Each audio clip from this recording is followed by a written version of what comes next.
Et salut à tous, c'est Captain et je vous retrouve pour la critique de l'épisode 5 de Legend of Tomorrow qui était la seconde et donc dernière partie de l'arc sur le voyage de notre équipe en Russie durant la guerre froide. Donc un épisode qui était un peu mieux que la semaine dernière, hein. Je vous en parle après le générique.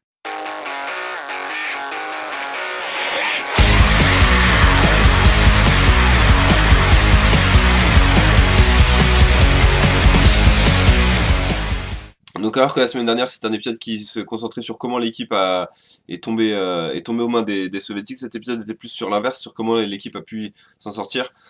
Plusieurs choses que j'ai aimé dans cet épisode. La première, c'est que vraiment l'équipe commence à avoir des liens qui se créent entre eux, entre les différents membres. Donc là c'était surtout centré sur deux membres, donc c'était Heatwave et Atom qui deviennent plus ou moins camarades, etc. parce qu'ils sont torturés ensemble. Et c'est Atom qui décide de prendre pour Heatwave.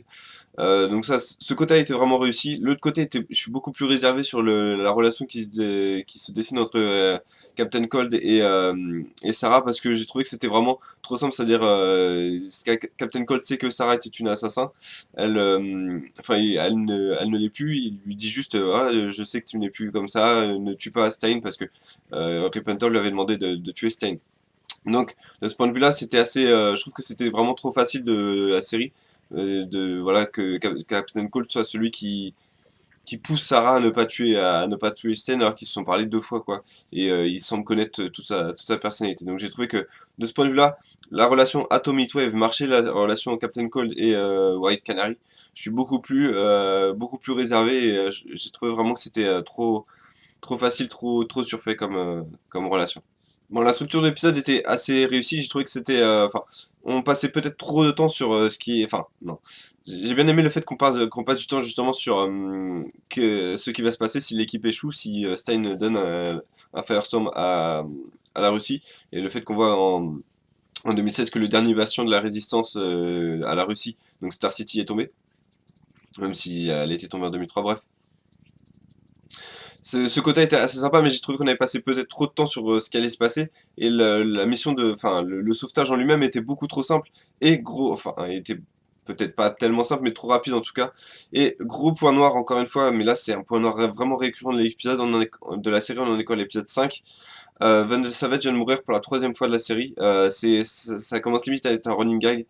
C'est-à-dire que tous les deux épisodes il va mourir et maintenant on va juste se demander quand est-ce qu'il va et s'il survit à un épisode ou pas. Enfin, ça commence à être vraiment assez limite embarrassant pour la série de voir que son plus grand vilain est mort déjà trois fois depuis le début de la série. Enfin, il a contrecarré les plans de l'équipe qu'à une seule fois et encore, il a juste tué Hawkman, il a pas réussi à tuer Hawkgirl.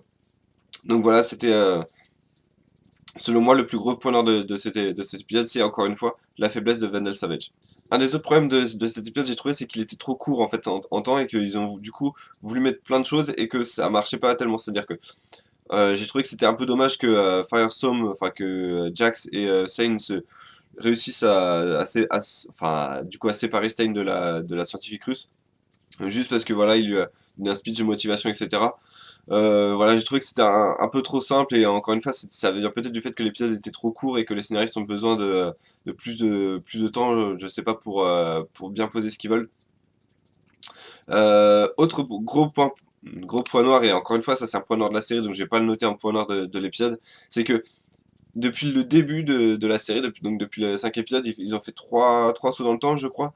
En trois sauts dans le temps, ils ne se soucient jamais de savoir où est Chronos. C'est-à-dire qu'ils savent que Chronos est après eux, ils savent que Chronos va leur foutre des misères et peut même les foutre dans un limbo, c'est-à-dire n'importe où dans le temps, et même bloqué dans le temps. Mais ils ne prennent aucune mesure, c'est-à-dire qu'avant de prendre leur envol pour aller dans une autre timeline, dans un, voilà, dans une autre époque, ils ne regardent absolument pas où ils ne vérifient pas où est Chronos ou si quelqu'un les a suivis. Et là encore une fois, ça leur joue un mauvais tour. Alors certes, ça débouche sur quelque chose d'assez sympa avec l'épilogue sur le nouveau Green Arrow. Est-ce que c'est le Connor Hawk dont on nous a parlé mais qui n'est pas le fils d'Oliver? C'est sûrement le cas. Mais voilà, j'ai trouvé que c'était vraiment stupide de la part de Rip Hunter qui semble prévoir pas mal de choses à l'avance, enfin, sauf le plan pour sauvetage Shane parce il est convaincu par la volonté de Jax et Hawkgirl. C'est super comme, enfin, c'était assez, encore une fois, c'était trop simple quoi. Je veux dire, Rip Hunter a tout prévu, sauf que Hawkgirl et Jax arrivent en disant on va réussir, et il dit ouais c'est vrai, j'ai confiance en vous. Voilà, j'ai trouvé surtout qu'encore une fois, comme il le dit, c'est vraiment deux éléments centraux de l'équipe. Si Vanessa Savage tue Hawkgirl, c'est quasiment fini pour eux quoi. Donc voilà, j'ai trouvé que c'était trop simple, et encore une fois, faut vraiment, enfin, faut qu'on nous explique comment Vanessa Savage, enfin, faut que Vanessa Savage arrête de mourir, et faut vraiment que Chronos pour le coup meure, ou qu'il s'en débarrasse définitivement quoi, parce que d'une manière ou d'une autre, parce que ça commence à être vraiment dérangeant de voir l'équipe qui, en final, ah merde, c'est vrai qu'il y a Chronos, oh bordel. Enfin, voilà, ça me paraît vraiment bizarre qu'il ne se soucie absolument pas de sa présence. Donc en termes de notes pour cet épisode, je vais mettre un 7,5 sur 10, c'est-à-dire que je voulais mettre un 8, mais au final, il y a pas mal de défauts que j'ai cités dans cette review et qui m'ont vraiment un petit peu déplu. C'est-à-dire que, encore une fois, je trouve que le format 42 minutes ne passe pas avec cette série. Et j'ai vraiment l'impression qu'ils ont besoin d'un peu plus pour établir plus de choses. Parce que je suis sûr que, par exemple, dans l'édition Blu-ray, quand elle sortira de cette saison, on aura pas mal de scènes coupées qui ajouteront du sens à ces épisodes et qui, du coup, les liens entre les personnages seront, à mon avis, plus crédibles. Parce que là, c'est vraiment le minimum du minimum, quoi. C'est une scène ensemble, ah, on se connaît super bien, je suis prêt à prendre une balle pour toi, etc. Donc voilà les défauts de cet épisode qui sont assez présents quand même, mais voilà, comment dire, la formule continue à marcher, c'est-à-dire les voyages dans le temps, et là surtout avec la fin de 2046, nous promet quand même des choses assez sympas tout simplement, avec le nouveau Green Arrow, et qu'est-ce que Vanilla Savage a fait en 2046 pour que Star City soit complètement détruit. C'est intéressant à savoir. Voilà, moi je vous remercie d'avoir regardé cette vidéo, je vous donne rendez-vous la semaine prochaine pour la critique de l'épisode 5, 6 de Legend of Tomorrow, donc avec le nouveau Green Arrow, et Oliver avec un bras en moins et la barbe, façon The Dark Knight Returns.